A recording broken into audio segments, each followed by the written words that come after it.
How you doing, guys? This is the day the Lord's made, so let's rejoice and be glad in it. I'm going to make this video about evangelism. Hopefully it's convicting stuff, but I want to start by encouraging you guys with a testimony of something that happened to me. It was either the beginning of last year or the end of the year before. Um, I was street preaching in Brisbane, in the city I live in, down the bottom end of the mall, and there was a fella who came along who was about my age, and he stood there listening to me preach. And so I finished preaching, and I went over and talked to him. And when I sat down with him, I told him the gospel again, and just everything he needs to know to be saved. And he was almost in tears by the end of it. And he actually said to me, what do I have to do to become a Christian? What do I have to do to be saved? And he was the most open person I've ever spoken the gospel to. And it's because God was doing something, I'll tell you what. And he revealed to me that, because, first of all, most people, when you're street preaching and stuff like that, they laugh and they mock or they swear or whatever, you know what I mean? They're not really interested. But he was acting like someone out of the Bible. And he told me what happened to him. He said he was standing down by the Brisbane River, which from where I was is about a kilometre away. And he said he started hearing voices about God and forgiveness. And he said he looking around, he could see there was no one around. He wanted to know where these voices were coming from. So he was walking around the city to see where it was coming from. He said when he saw me preaching, he said the fear of God fell upon him. He said he knew that was the voice he'd heard, and he thought, far out, what's going on here? This is God. Like, something's happening, And he became a Christian on the spot. He'd only been in town for 3 days, and he'd been given other books from other different religions and stuff, and he chucked them in the bin when I was there with him. I spent about 45 minutes with him, and it was an absolute miracle, because in reality, when I preached, the sound of my voice only travels about 30 meters, probably tops, and he was about a K away. So what God was doing was he was beaming the gospel, across the city to bring this guy here for salvation. So hopefully that encourages you guys, because God did it and he deserves the glory, and that's one more in heaven. And his name is Jason. But anyway, the reason I wanted to make this video is not just to encourage you guys, but also to convict.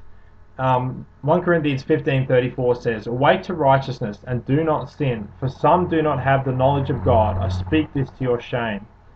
Now, anyone who knows me knows that evangelism is something I go on about, not because evangelists are better than any other kind of Christian, but because of the fact that Jesus said, "The fields are white, but the labourers are few." Therefore, he said, "Pray that the Lord of harvest will send out more labourers into the field." So, I mean, what he wants, he's basically saying, pray for more evangelists, pray for more people to go out there. The field is the world, it's the souls of men, and Jesus is saying, pray for more of them. So, every one of us should be praying for more labourers, but not only that, don't just be one of those people who's like, well, I'm praying for God's will for other people. Become a labourer, because it's God's will for every Christian to tell the gospel to every creature. That's what the Bible says. Jesus said, "Do not say, there are 4 months and then comes the harvest." He said, "Behold, I say to you, lift your eyes and look. Look at the fields, they are already white for the harvest."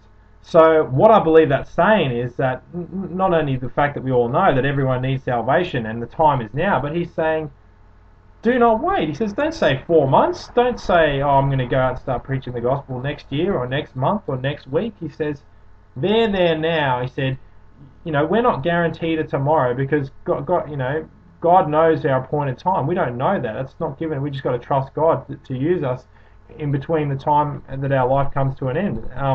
But the thing is, you've got to redeem the time, make the most of it. Jesus said, well, actually, it says in the book of Proverbs, this is something else that shows the wisdom of it. Solomon, the wisest king in all of Israel, said, "The fruit of the righteous is a tree of life, and he that wins souls is wise." So the fruit of the righteous, it's preaching the gospel, because it's to do with winning souls. So if you want to be wise, don't just learn knowledge, don't just pray and worship. Go out there, put yourself out and tell people the gospel. It's part of Christianity. If you don't do it, it's like saying, oh, I'm a Christian but I don't read the Bible, or I'm a Christian but I don't pray, I'm a Christian but I don't forgive. It's part of the Bible.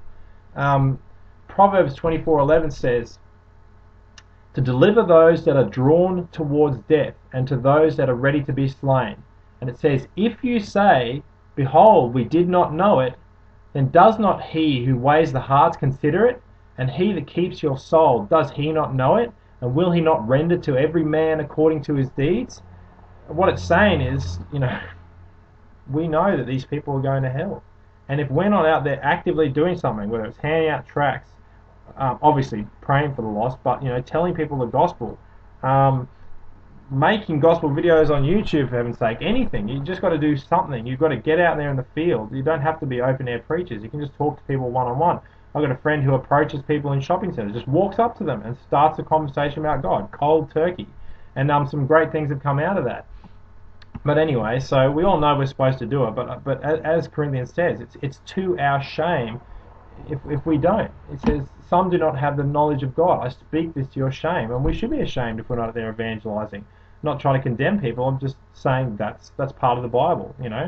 But anyway, I want to finish up with a testimony that I had, another testimony, a dream that I had about probably about 2.5, maybe 3 years ago, where I was in my car with a friend who I normally go out evangelizing with, and we were just sitting in the car, like, I don't know, with the Bible or praying or reading or something before we went out. But the key part of the dream was that in the dream, the sense of urgency, of the importance, of the absolute desperation, important urgency that we had to go out there and preach the gospel was, I can't even put into words. The best analogy I can think of is, imagine you came across a pool with a drowning baby in it. You've seen a baby fall in the pool. Oh, it's got seconds to live. It's the kind of situation where every single second counts. There's like, you can't even blink, you can't even think about anything. It's the only thing you got to do is get that baby out of the water. And that's what it was like with evangelism. In the dream, like, the atmosphere was just, oh, we have to go out there, we have to tell everyone, every second counts. I've never felt that feeling in real life, even though I'm big on evangelism. But in the dream, just the whole atmosphere, my whole world is a must. Every second, I can't waste a second. I've got to go out there and preach to the lost. And I think that dream, God let me sense the urgency and the burden He feels for the lost. And so I want to feel that in real life, but it really stuck with me. That was important. So hopefully that encourages you guys too. Thanks for listening.